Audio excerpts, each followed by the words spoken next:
Hey everyone, welcome back to the channel. Today we're going to take a look at a new bike rack that I bought. The previous one that I had was one of those ones where the arms stick out. And of course, now that I have an electric mountain bike, I got a little too complicated to take it on and off. Plus it helps my wife when she wants to take hers on and off. It's just a little easier to get a different type. Now, I've been looking online for quite some time as to what type to get, and I've narrowed it down to 3 different models. Actually, I bought one of them, but I'll just let you know.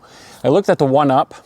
I looked at the Thule XT2 Pro and the Kuat NV2. That's the one I ended up buying. I know a lot of people recommended getting the 1-Up, but me being in Canada to be able to import that and stuff, it just got financially, it was just too expensive. So the Kuat NV2 is sold in 2 different models. This is the base model, and then they have the regular model. The only difference really is the regular model has a built-in bike stand, which I'm not going to use. Might as well save the money. And of course the paint difference. This one here is a flat black and the other one's a gray. So that's what we're going to do today. We're going to do an unboxing of this. We're going to do a little bit of assembly, and that's okay because that's part of the fun. We're going to put it on the car, and I'll let you know what my thoughts are. So let's begin. And be really careful with these knives. Of course, just my luck, my blade is very dull. Registration card, we'll set that aside. And in here we have a box, probably with some accessories or tools. An end cap cover with a built-in Allen key. The foot pedal and the actuator, we'll show you that a little bit later. Variety of different bolts. So we'll set that aside and let's unpack the rest of it. It's a very well packaged kit. So here are the main components of the rack. It consists of 5 major parts. The first one being the actual hitch part itself. So this is the tongue that goes in the car, and you can see here on this end that it has a ball. That's for cinching it inside the rear mount, and there's the turn knob on the side that you turn. This part here is the main body, and then we have extensions that go on, so we have to assemble those. So there's the part here on the back that holds the rear wheel. There's another one here off camera, and then here we have the actual front part that holds the main wheel. One of the things that attracted me to this kit compared to the Thule was a little bit more flexibility in how you arrange these. There is a set screw in here, an Allen key that you put in, and this can be adjusted in 3 different positions. So if you need a little more clearance between the bikes, this one's a little easier to attach. The other thing too is that these arms are a little softer in this area, so this is a nice rubber compound, so it won't hurt the bike. And the other thing too is that this one has built-in bike locks. Now the Thule also has that as well, in all fairness, but I like the arrangement of this one a little better. So let's put it together. So assembly is actually pretty easy because on the main unit you have stickers A, B, C, and D. And you just have to line up the parts. Like in this case here, it's labeled A, so that'll go on here. But the first part we have to put on here is the end cap that contains the built-in Allen key. So that just kind of slides in like so. The nice thing about this Allen key is that you've got the ball head on there. It allows you to get in on an angle. So on this side here, because the arm's in the way, you can get in on an angle. And the other bolt just goes in the opposite direction, because there's a spot on the left-hand side for a captive nut.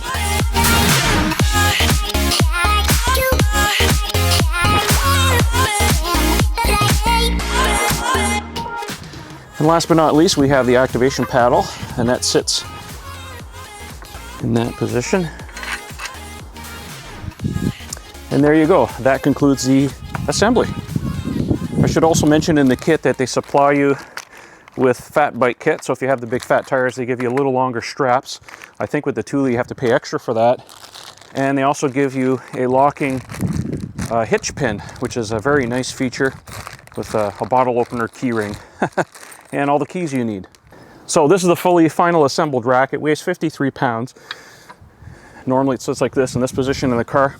And you have a foot paddle here you can press on to release the unit and to fold it up, or you can just pull on it with your hand. One of the nice features about this unit is the fact that here on the tailstock end, hopefully you guys can see that, is that there's a built-in bike lock, and it's held on magnetically in place. So you can just pull this out, wrap it around the frame of your bike,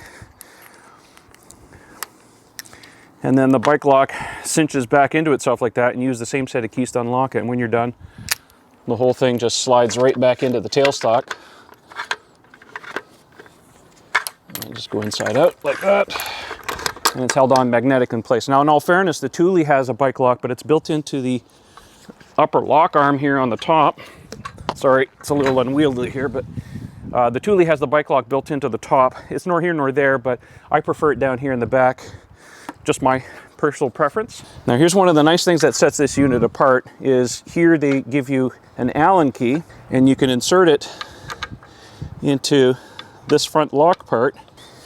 So the front wheel cradle is adjustable in 3 different positions. So if you need a little extra clearance, let's say with the handlebars between bikes, by just lowering the front part, you can give yourself some clearance. So that way your bikes don't move around. And the fact that they give you the key so you can do quick adjustments, it's a really nice extra bonus feature.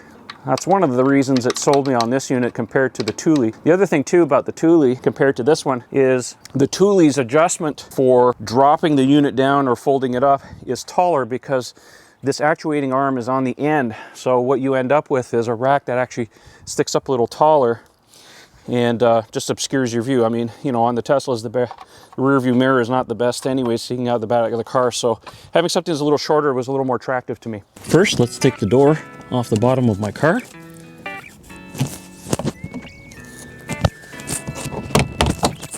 And then we'll install the receiver. Yes, I have a hitch on my car. I'll put a link at the top of the video if you want to watch the installation process. It's one of the first things I did to my car when I first got it.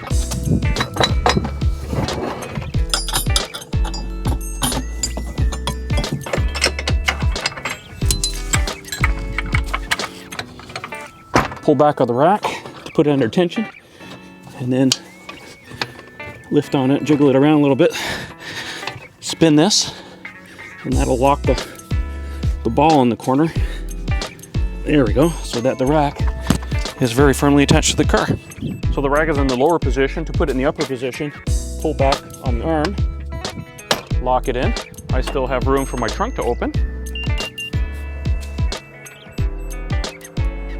To drop it down, you can put your foot on the pedal, drop it down to a lower position like this, and then if you want even more room, let's say you have a Model Y or an SUV or something like that with larger track, pull back on the arm and it'll go down to the lower position. And that's it. So the rear strap is adjustable along the lengths on both sides. To release it, you just push on the thing and then your strap pulls out. So I'll just move the arm up out of the way, lift this up, put the front wheel in the front cradle, the back wheel on the back, take your front arm, move it into position, and then ratchet it down. You don't want it too close to the fork because you don't want it to rub. And then take your rear strap and cinch it through. And that is pretty much it. I should mention the rack will support 2 bikes of up to 60 pounds each. This bike weighs 55, 56 pounds with the battery on there, so that's one of the reasons I got this, to be able to handle 2 heavier mountain bikes. But so far so good. I really like the way this works.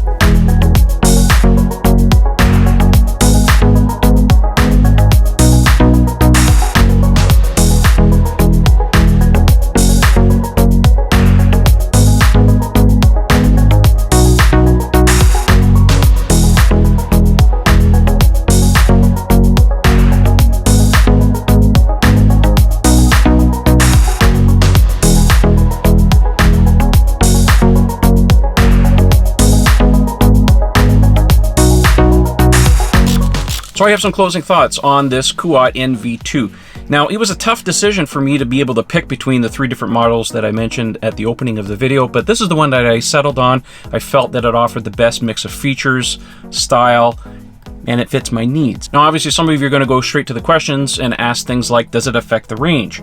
I would suspect that it does. I haven't tested it, but based on my previous experience with having a bike rack on the back of the Model X, you know, if you're just driving around town, probably won't notice it, but on highways, expect a little bit of a drop. How much, I really can't tell you. That goes without saying that bike racks like this are not exactly cheap. This one would run you about $600 US, but then again, there are more expensive ones on the market. But for my needs, I felt that it was very well built, has very solid quality, very solid build characteristics, so I think it's a pretty good value, all things considered. Now, this video is not sponsored or anything, but I do want to give a shout out to the people who sold it to me, the guys at Rack Attack in Toronto.